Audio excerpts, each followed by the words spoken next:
Grant slammed the skillet onto the stove so hard the metal rang through the kitchen like a warning. Lila stopped mid-step, her eyes narrowing at the thin wisp of bacon smoke curling upward.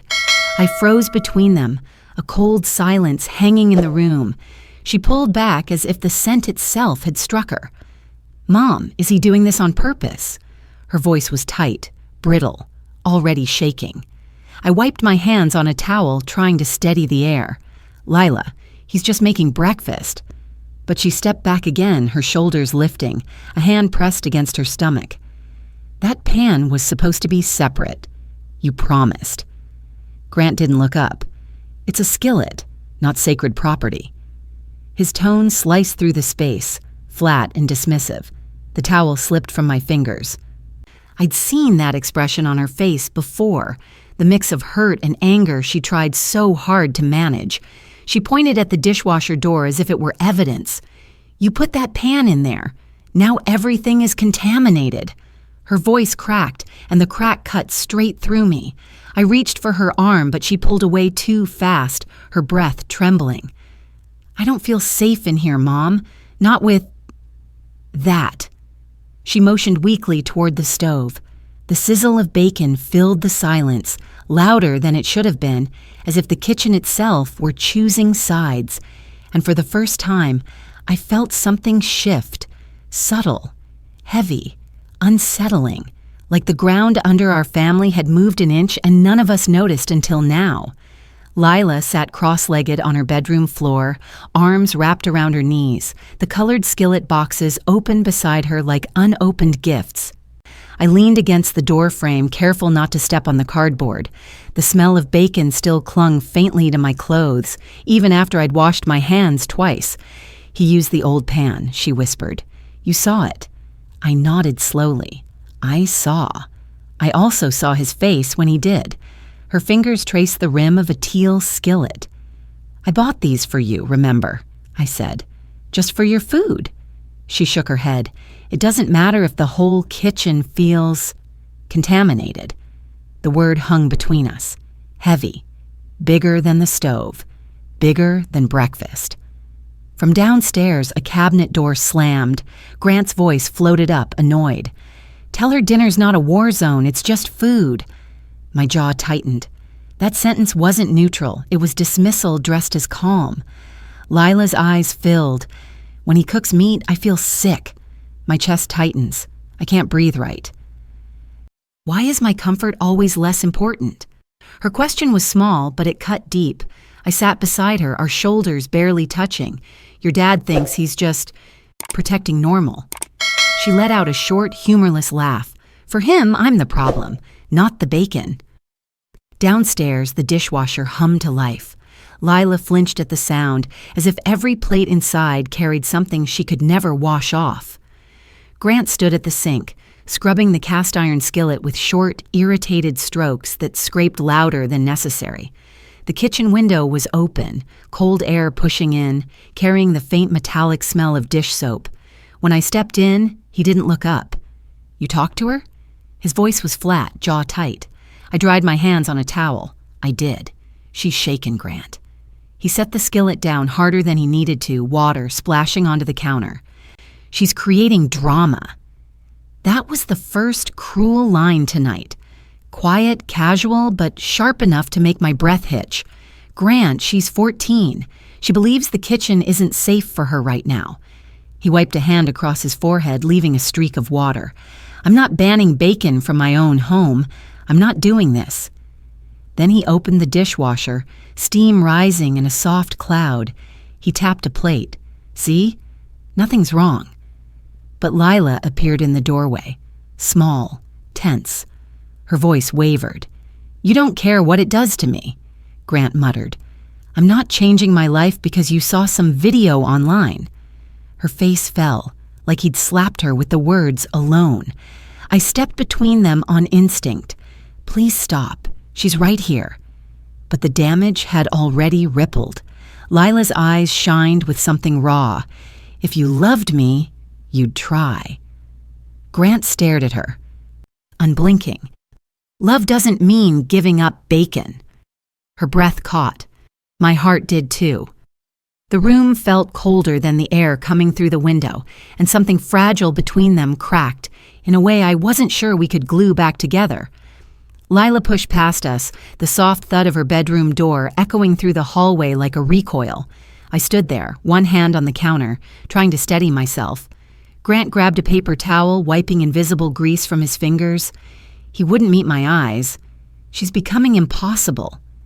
The sentence came out low, irritated, another small cut wrapped in calm. I followed him into the living room. The TV screen reflected the muted glow of the lamp, but he didn't turn it on. He just sat, elbows on his knees, staring at the floor. "Do you know what she told Avery at school?" he said suddenly. "That we're meat polluters." I felt my chest tighten. Did she say why? Grant shook his head.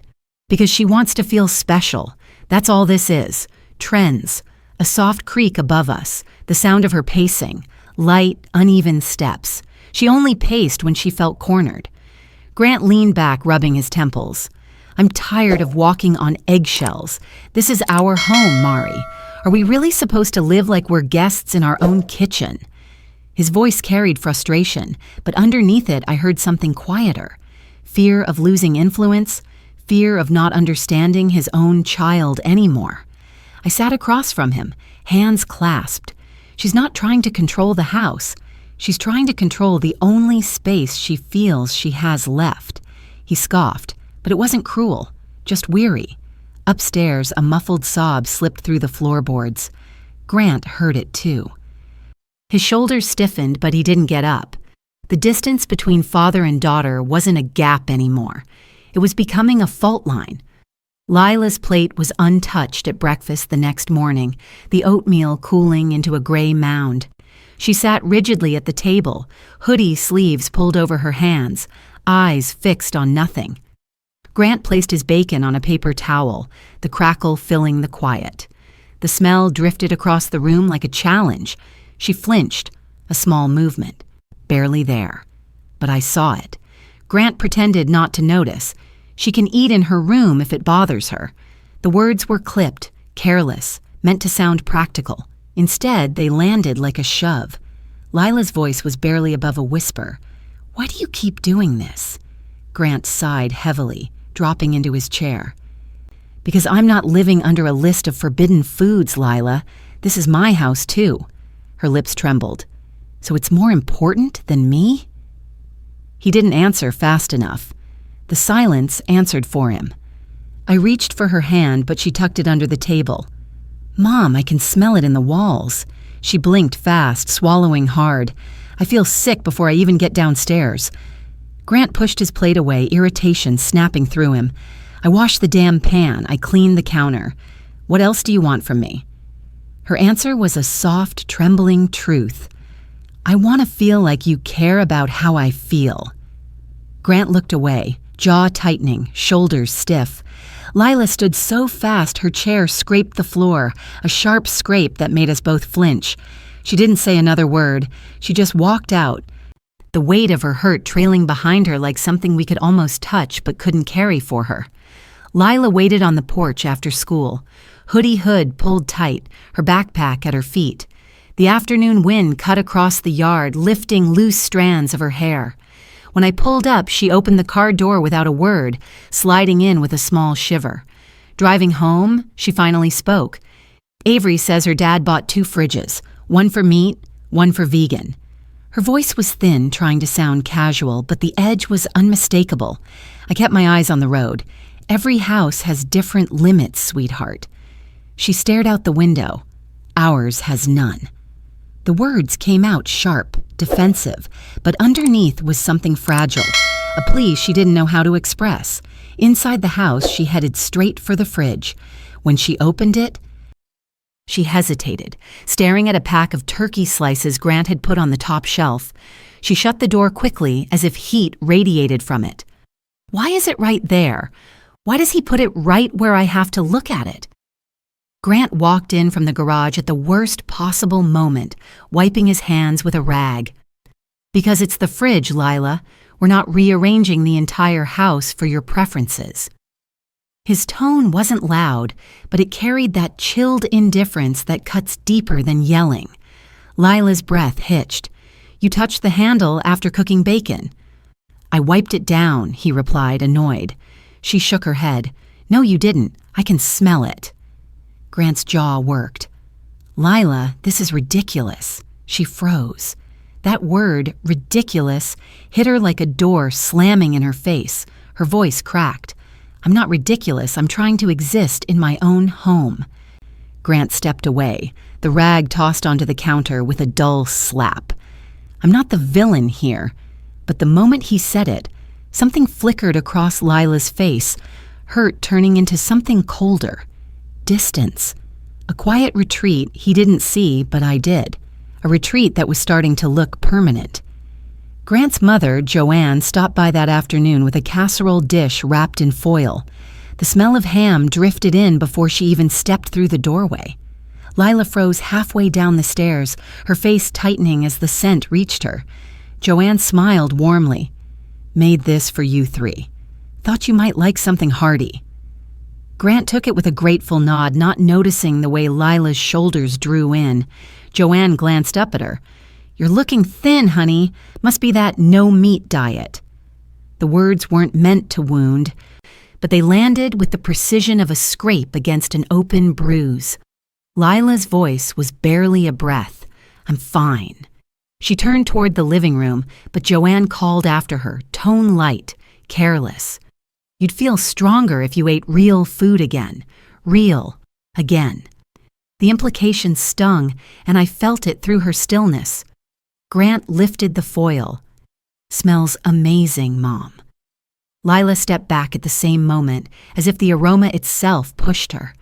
The casserole's warmth filled the space, a reminder of everything she was fighting against inside her own home. I caught Joanne's eye, trying to soften it. "She's committed to this, Joe. We're trying to support her." Joanne waved a dismissive hand. "Kids go through phases. Don't build your life around them." A soft, pained exhale escaped Lila. Quiet but sharp. She moved toward the front door. "Lila." "Wait," I said. But she was already slipping her shoes on, hands trembling. Grant called after her. "Where are you going?" Her answer floated back, thin and breaking. "Anywhere else." The front door clicked shut. Gentle, final. Like a boundary she wasn't sure she was allowed to claim, but claimed anyway. I found Lila sitting on the porch steps, knees pulled tight to her chest, the twilight settling around her like a thin, brittle shell. The sky was fading, and the chill in the air pressed against her hoodie. She didn't look up when I sat beside her. I waited. Let her breathe first. When she finally spoke, her voice was stripped of its usual fire. "Grandma thinks I'm pretending. Dad thinks I'm dramatic. Avery's dad bought a whole fridge, and I'm just annoying." Each word felt like it had been sanded down before it left her mouth. I kept my voice steady. "You're not annoying." But she shook her head, a small, tight motion. "You all act like I'm ruining the house, like I'm asking for something ridiculous." Her fingers traced the wood step. I didn't miss the tremble. Inside, Grant and Joanne's voices drifted through the open window, muffled but clear enough. Joanne saying she'd never let a kid tell her what to cook. Grant letting out a tired sigh, the kind that sounds like resignation more than anger. Lila heard it too. Her shoulders curled inward as if bracing for another blow. I touched her arm gently. "Sweetheart." She pulled away. Not harsh, just defeated. "I don't want to smell meat every time I breathe. I don't want to gag when I open the fridge. I don't want to feel like a guest in my own house." The door clicked open behind us. Grant stepped out, arms crossed. "Can we talk?" Lila stiffened. I felt the shift, tiny but sharp, right under my palm. She whispered, without turning toward him, "I don't want to be talked at." He stopped mid-step. The porch light flickered between them, catching the space neither knew how to cross. Grant lowered himself onto the top step, leaving a careful distance between them. The boards creaked under his weight, a small sound that made Lila pull her knees in tighter. He cleared his throat once, twice, trying to find a tone that didn't land wrong. It still did. I'm not the enemy here. Lila's breath shook. You make me feel like I am.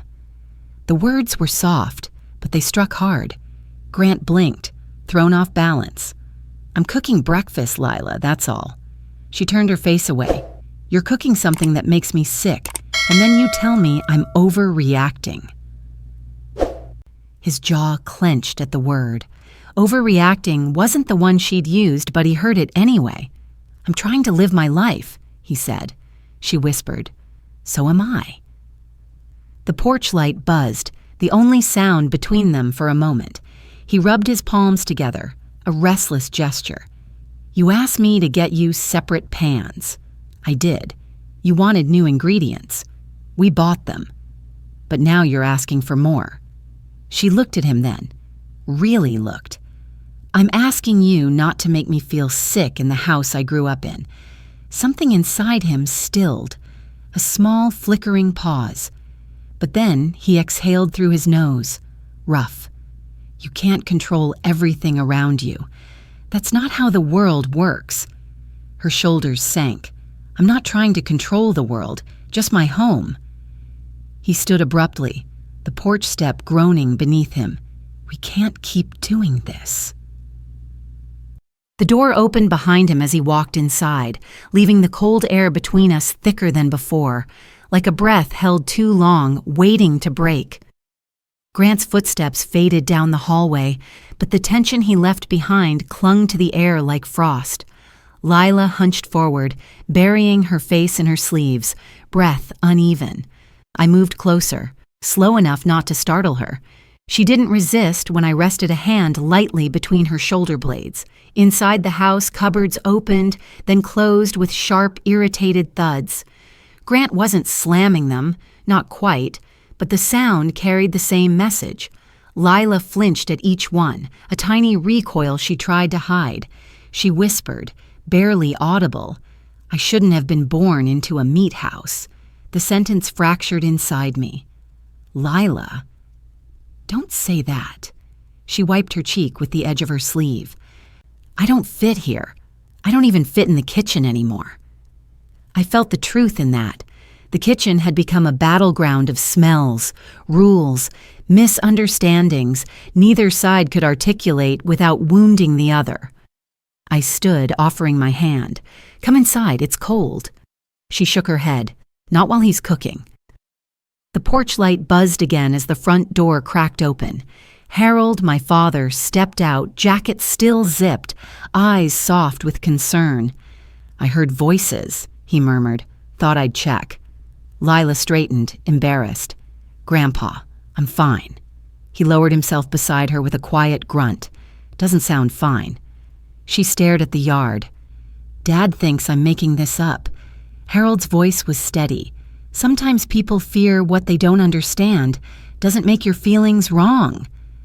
Lila's breath hitched, a single fragile sound. From inside, the microwave beeped. Then Grant's voice, low, impatient, carried through the doorway. This is getting out of hand, Mari. Lila closed her eyes. Not in defeat this time. Embracing, preparing for the next blow she knew was coming. Grant stood in the doorway, one hand braced against the frame, the kitchen light behind him casting a long shadow across the porch. The contrast made him look bigger than he felt, tense, frustrated, unsure. His eyes flicked from me to Lila to Harold, and something tightened in his expression. We're not doing family gatherings on the porch. Can we please act normal? The word normal landed with a dull thud. Lila's shoulders curled inward. Harold straightened, slow but firm. Son, normal is just whatever feels safe to the people living it. Grant didn't like that. His jaw shifted. I'm trying here. I'm trying to keep this house functioning while everything is suddenly off limits. Lila's voice trembled. Everything? I asked for one thing. He shook his head. No. It's become 5 things, then 10. Next it'll be the grill, the oven, the pantry. Harold cut in softly. "You're listing appliances, not feelings." Grant's eyes flashed, a brief spark of defensiveness. "So I'm the villain now?" Lila's breath caught. She lifted her head, eyes rimmed red. "No one said that. You just don't listen." He stepped onto the porch, the wooden plank groaning beneath his heel. "I listen. You demand." That made her flinch. A small, wounded jerk of her chin. I rose to my feet. "Grant, stop, please, she's hurting." He exhaled sharply, and I'm exhausted.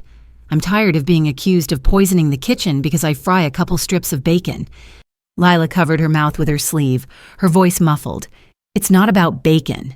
It's about you pretending my feelings don't matter." The wind cut through the porch, lifting the edge of her hoodie. Grant's shoulders tensed, as if weighing whether to step forward or retreat. In the end, he did neither. He just stood there, breathing hard, unable to cross the few feet between him and the girl who used to climb into his lap without asking. The silence between them settled like something heavy, left out in the cold too long. Lila walked past Grant without looking at him, slipping into the house with the careful silence of someone trying not to break again. I followed her inside, leaving Harold and Grant on the porch in a strained standstill. The living room lights were low, shadows stretching across the carpet. Lila stood near the fridge, staring at it like it was a locked door she didn't have a key for. She opened it slowly. The cold air drifted out. Her eyes landed on a package of raw chicken Grant had set on the middle shelf. She swallowed hard, her hand trembling on the handle. Then, quietly, with a voice almost too soft to catch, she said, "He put it right where I look every day." Before I could speak, Grant stepped inside. He didn't hear her words, just saw her near the fridge. "Lila, not this again." She shut the door quickly, her face tightened, panic flickering. "I wasn't yelling. I wasn't even talking to you." Grant tossed his keys onto the counter, the sharp metallic clatter slicing through the room. "Well, it felt like you were waiting to start something." The cruel line hit harder because it was delivered so casually. Lila stepped back, then another step.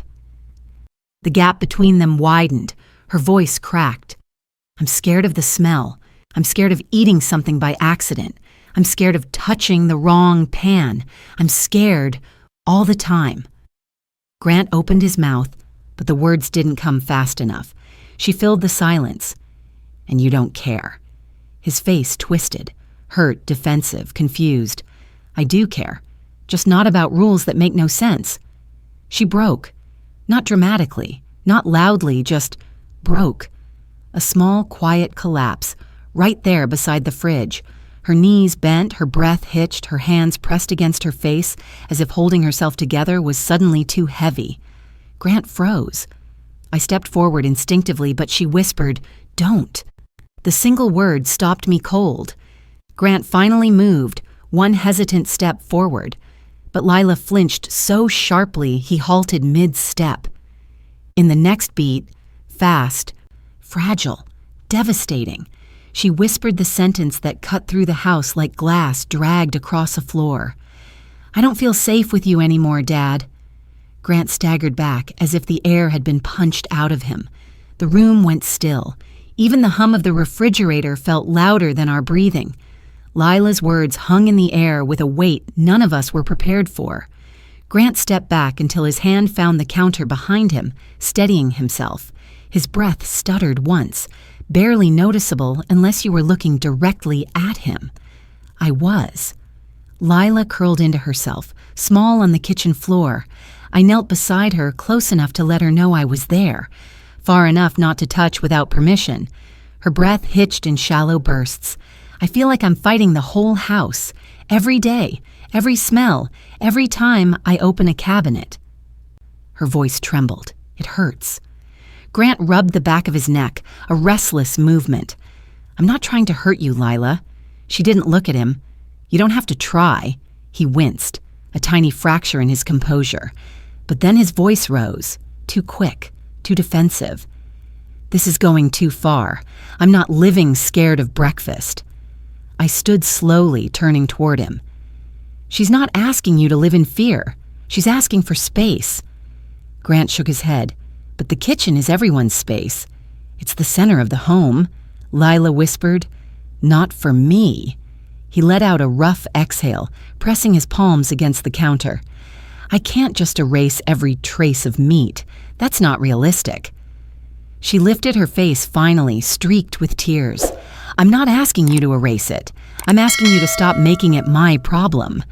He froze. The sentence hit him differently, deeper, slower.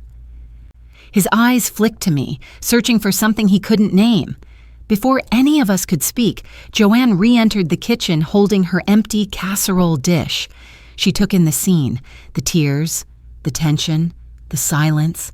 Her eyes narrowed. What on earth is happening in here? Lila stiffened at the sound of her voice. Joanne set the dish on the counter with a dull thud. This is about that vegan nonsense again, isn't it? The room snapped. The hurt, the dismissal, the timing. Lila rose too fast, her knees trembling. I can't breathe in this house. She grabbed her backpack and headed toward the front door, steps uneven but determined. Grant called after her. Lila, stop! We're talking! She didn't. The door opened, cold night air sweeping in. She stepped out, didn't look back, didn't hesitate. The door closed behind her with a quiet, devastating finality. Grant lunged toward the door like he might chase her, but stopped with his hand on the knob. His chest rose and fell in uneven breaths. He looked back at me, then at Joanne, then at the empty space where Lila had stood. For a moment, his face flickered. Fear, confusion, something close to regret, but it hardened too quickly. She can't just run every time she doesn't get her way. Harold stepped inside from the porch, closing the door gently behind him. She didn't run from a rule, he said quietly. She ran from the way she was spoken to. Grant turned sharply. So now I'm the villain? Harold didn't blink. No, you're a father who doesn't realize how loud his silence sounds to her. Joanne scoffed. Kids these days are too sensitive. Lila needs to toughen up, not force the whole house to bend. I saw Grant flinch, not from her words, but because some part of him agreed, or wanted to. I stepped toward him. She said she can't breathe in here. That's not drama. That's distress. He raked a hand through his hair. I'm doing my best. But the sentence carried a crack, a quiet crumble under the surface. Harold crossed his arms. Your best cannot end with her walking out into the dark alone. The room stiffened. Joanne shook her head, muttering under her breath. Grant finally opened the door. Cold air rushed in. The yard looked darker than before, shadows stretching across the grass. He hesitated at the threshold. What do I even say to her? I answered gently. Something true, something small, something that doesn't argue. He swallowed hard, as if the act itself took effort. Then he stepped out, the screen door tapping shut behind him. I followed, keeping a few feet back. The porch light glowed over the path. Lila's silhouette was at the far end of the yard, sitting on the old bench under the maple tree, hood pulled over her head. Grant stopped halfway across the lawn, uncertainty anchoring his feet. His breath fogged in the cold as he tried to gather the courage to move closer. The wind shifted, carrying the faint, fragile sound of Lila's quiet crying. It broke something in him. I saw it in the way his shoulders lowered, the first real crack in his resistance. Grant walked the last stretch toward the bench with slow, uneven steps, each one sounding like a decision he hadn't fully made. Lila didn't lift her head when he approached. Her sleeves were pulled over her hands, her breath trembling in the cold. I stayed near the porch, letting the night carry their voices to me in quiet pieces. Grant stopped a few feet from her. His voice came out low, rough around the edges. I didn't know you felt this scared. Lila wiped her cheek with her sleeve, but didn't look at him. You don't believe me. You never do. He let out a shaky exhale. I believe you're hurting. I thought giving you pans and ingredients was enough. She shook her head, tiny and wounded. I needed you, not stuff. The words hit him harder than any argument. His posture softened, his hands falling uselessly to his sides. I'm not good at this, Lila. I cook the way my dad cooked. I live the way I grew up. And when you ask me to change, I get scared I'm losing something. She turned slightly, just enough to see him. Losing what? He swallowed. The version of our life I knew how to manage. Lila's voice cracked. I'm not trying to take your life. I'm trying to breathe in mine. Grant stepped closer, slow so she wouldn't recoil. I didn't know you felt unsafe. Her answer was fragile. You didn't want to know. He flinched, but instead of defending himself, he nodded. Small, heavy, honest. You're right. I didn't look close enough. The wind rustled the branches above them, scattering a few leaves at their feet. Grant lowered himself onto the bench, leaving a respectful space between them. I'm here now, he said softly, if you'll let me be. Lila's shoulders loosened, not forgiven, not fixed, but loosened, the first unsteady movement toward him in days. Grant sat beside her without reaching out, keeping his hands clasped between his knees. The space he left wasn't distant. It was respectful, careful. Lila's breathing steadied, though her eyes stayed fixed on the dark yard. I stayed on the porch, close enough to step in if she needed me, far enough to let them find each other without my shadow in the way. After a long moment, Lila whispered, I feel trapped in the kitchen. Like every smell is a reminder that I don't belong there anymore. Grant nodded slowly. I didn't realize how deep that went. She blinked hard. When I open the fridge, it hits me. When the dishwasher runs, it hits me. When the skillet scrapes the stove, it hits me. And you tell me I'm dramatic. Her voice caught. That hurts more than the smell. Grant shut his eyes for a moment. When he opened them, the edge in his expression had softened into something I hadn't seen since she was little. Real, quiet remorse. I said things I shouldn't have, things that made you feel small. Lila's lip trembled. You made me feel like a problem. He didn't deny it. I know. And I'm sorry. I thought if I held my ground, the house would stay the same. But I forgot that you're part of the house too. A few tears rolled down her cheek before she wiped them away quickly, embarrassed. Grant didn't move toward her, didn't push. He just lowered his voice. I don't want you to feel unsafe in your own home. Lila hesitated, then whispered, So what changes? Grant looked down at his hands, turning the question over slowly, seriously. He didn't give an easy answer. He gave a true one. I don't know all of it yet, but I know I can start by making sure the kitchen doesn't feel like a threat. Not to you. His throat tightened around the next sentence. And I want you to tell me when something feels wrong. I won't snap.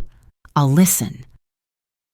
The bench creaked softly as Lila leaned a fraction closer, not in forgiveness, but in cautious hope. Grant's voice carried gently through the quiet yard.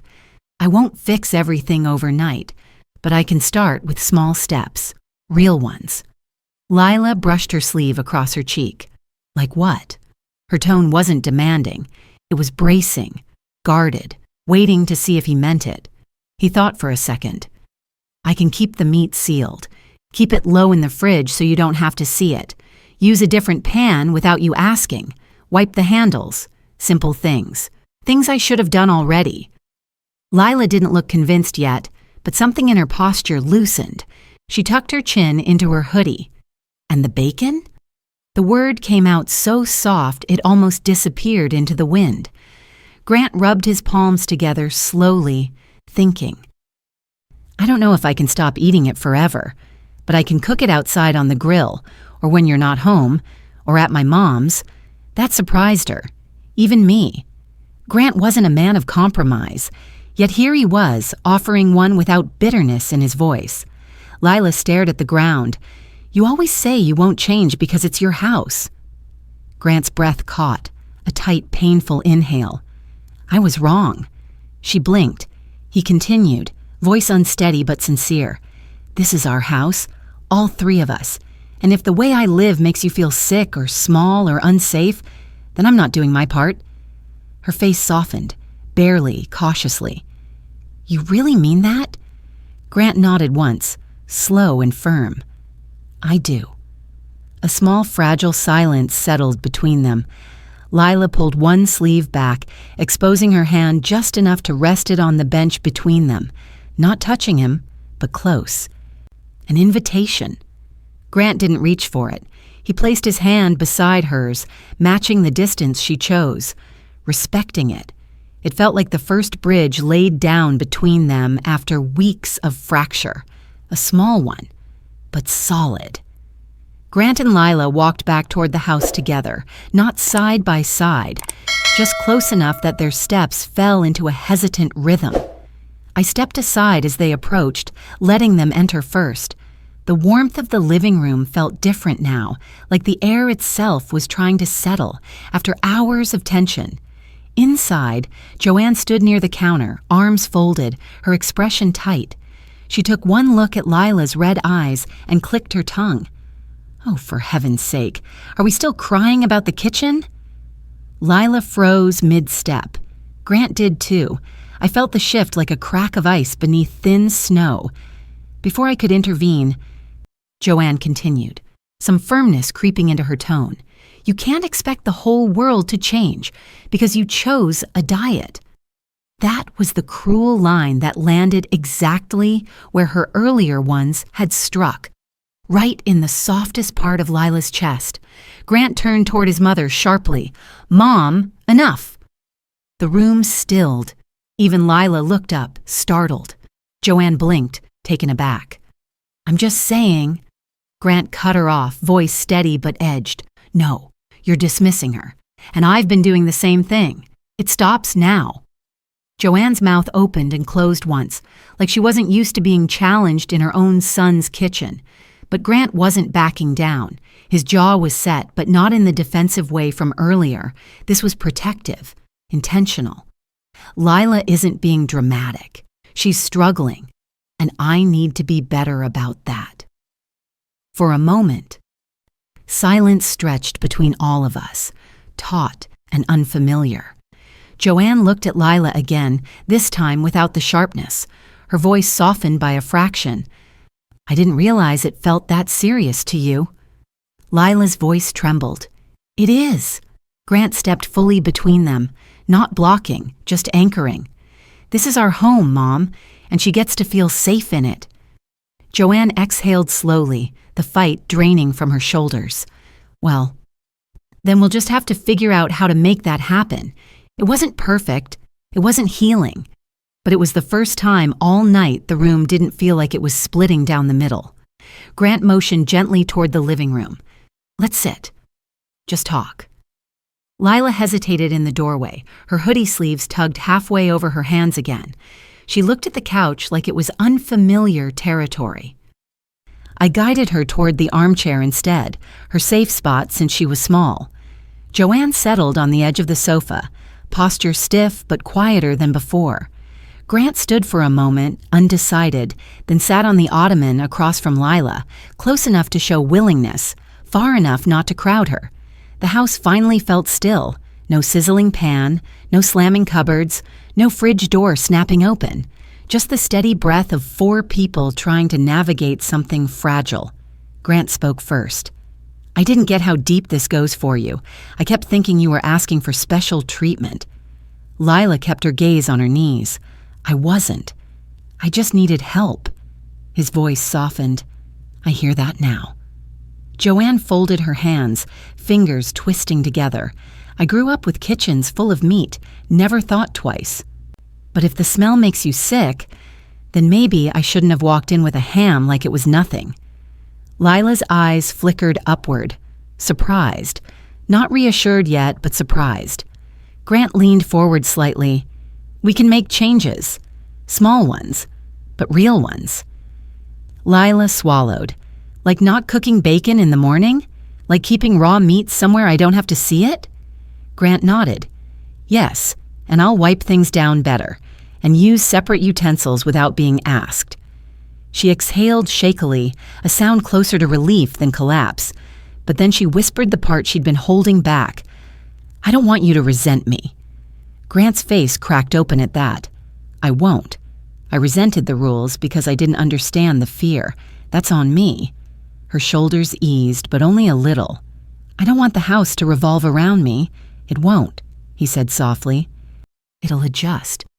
That's different. The words settled gently into the room, like something finally landing where it belonged. For the first time all night, the space between them didn't feel like a fracture. It felt like a bridge forming, quiet and tentative, waiting for the next step. Grant rested his forearms on his knees, choosing his words with a care I hadn't seen from him in weeks. Look, I didn't grow up talking about fear or discomfort or anything that wasn't practical. When you said the kitchen made you feel sick, I thought you meant annoyed. I didn't understand it was deeper. Lila shifted in the armchair, pulling one foot up under her. I tried telling you. You looked at me like I was being ridiculous. He swallowed hard. I know, and I'm sorry for that. Truly. Joanne let out a quiet breath, softer this time. Your dad's not good with big emotions, sweetheart. Never was. Grant didn't deny it. I'm trying to learn. Lila's voice trembled again. I just want to feel like I'm allowed to exist in the kitchen without choking on a smell I can't control. He nodded. Then let's change things together. The room held that sentence like it was a fragile offering. I stepped a little closer, standing behind Lila's chair. What if we set up simple zones?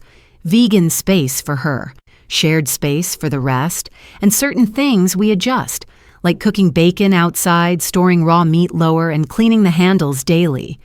Joanne gave a reluctant nod. That sounds reasonable. Grant looked at Lila. We can put your pans on their own rack. Keep them separate without making you feel like everything is contaminated. Lila's eyes glassed over again, but this time, the emotion wasn't panic. It was something gentler, something like relief she didn't trust yet. She whispered, So the dishwasher? Grant inhaled. I'll run a cycle before your stuff goes in, or wash your pans by hand if that feels safer. Her breath hitched, a soft, overwhelmed sound. That's a lot. He shook his head. It's what I should have done.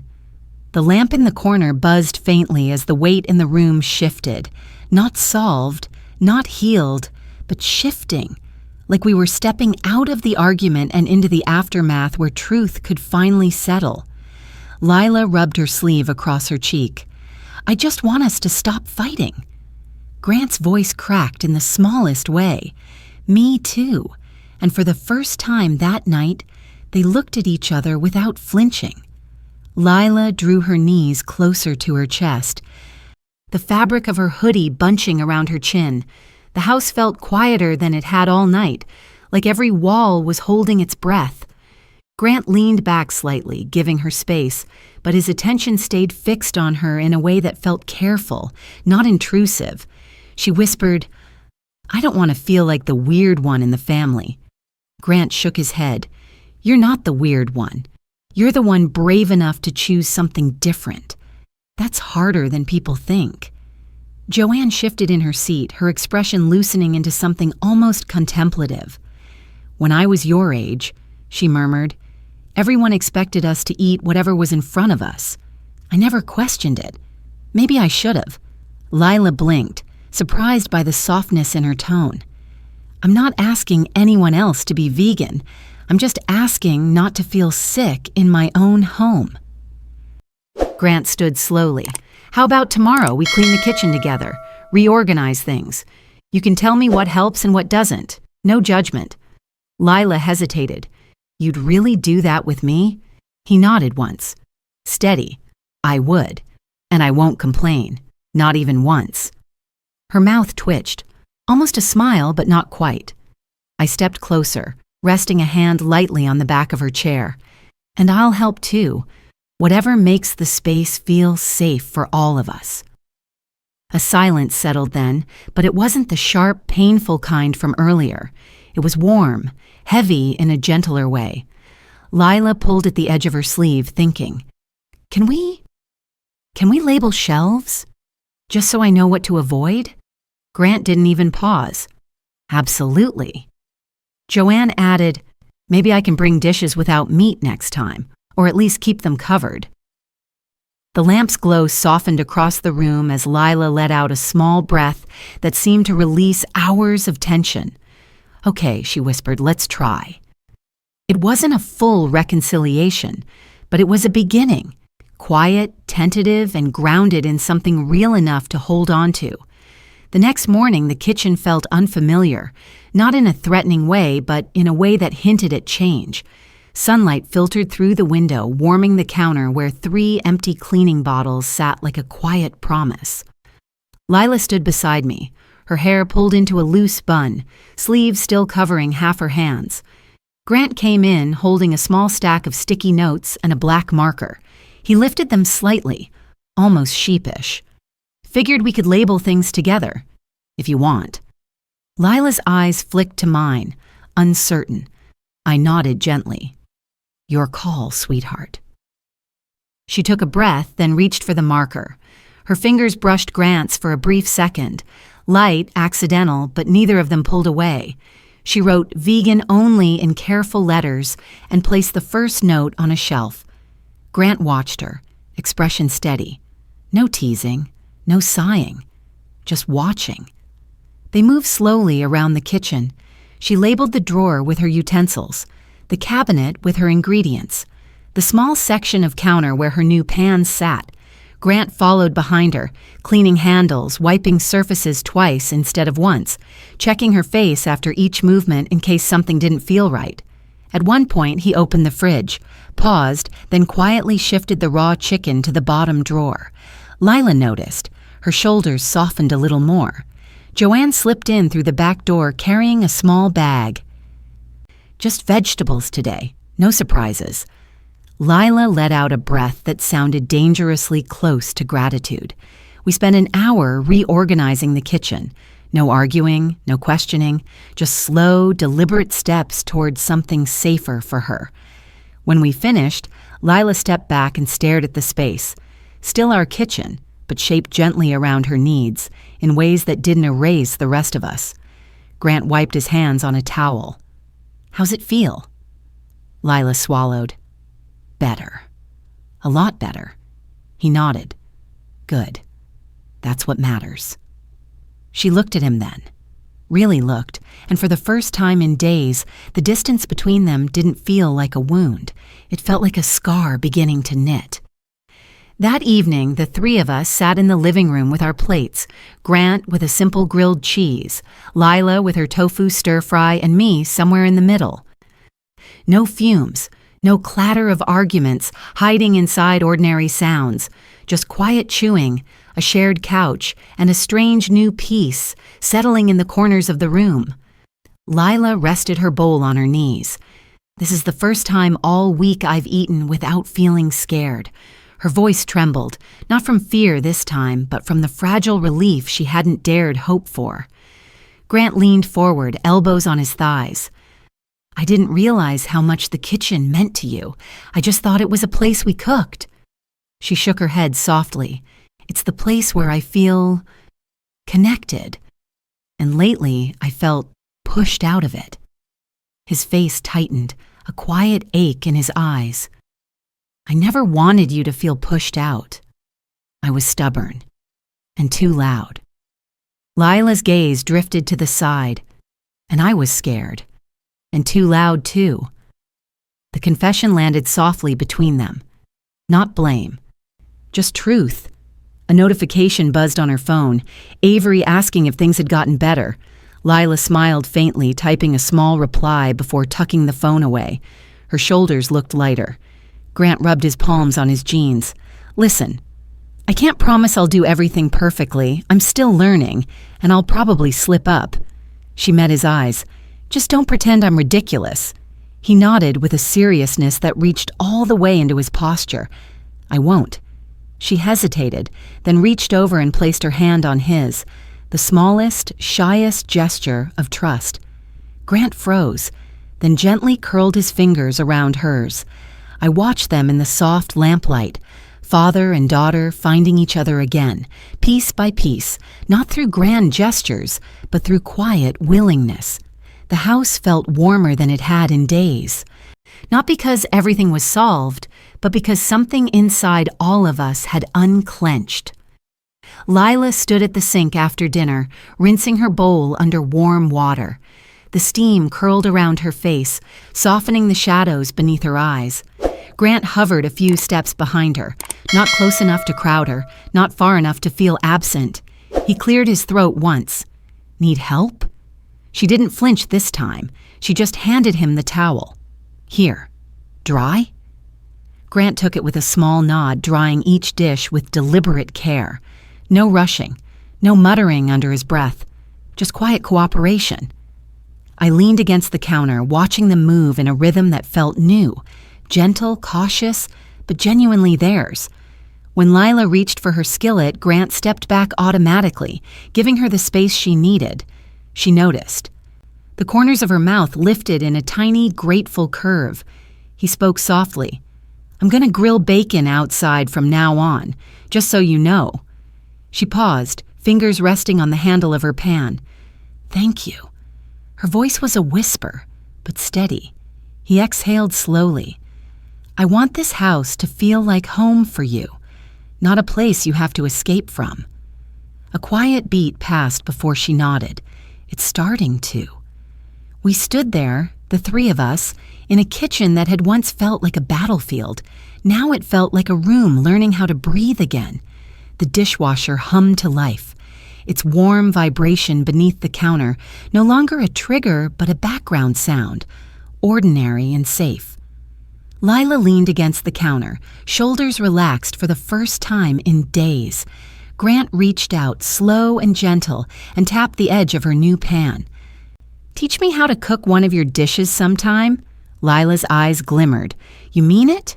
He smiled, small, unsure, but real. Yeah, I want to learn. The moment settled between them like soft light. Quiet, fragile. Enough. Lila moved closer, resting her head lightly against his arm. Not forgiveness, not a reset, just a beginning, one built from the smallest kind of hope. And in that stillness, the house finally felt like all three of us belonged in it again. If this story echoed anything in your family, you can share it below.